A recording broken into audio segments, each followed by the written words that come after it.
Hey guys, I got the Lumary 6-inch Smart Gimbal Recessed Light. This one tilts maybe about, I don't know, is that like 30 degrees tilt? This varies in warm white to cool white, a million colors, so this is going to be neat. I'm going to be installing this in my meeting room.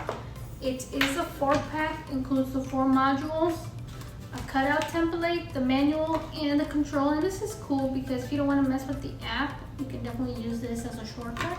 So I'm going to be installing this upstairs, and I'll show you guys how to use the shortcut.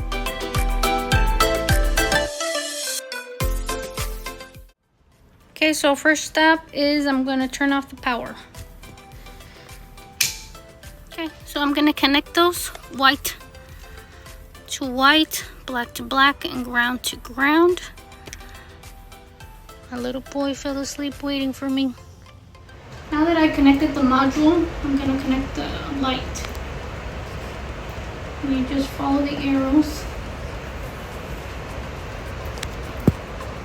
Screw that on. This is pretty flexible. It rotates all around. So I think I want it like this.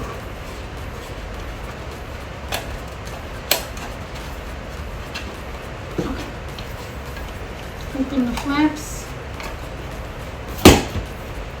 And then it will pull itself up. And that's it. It's ready.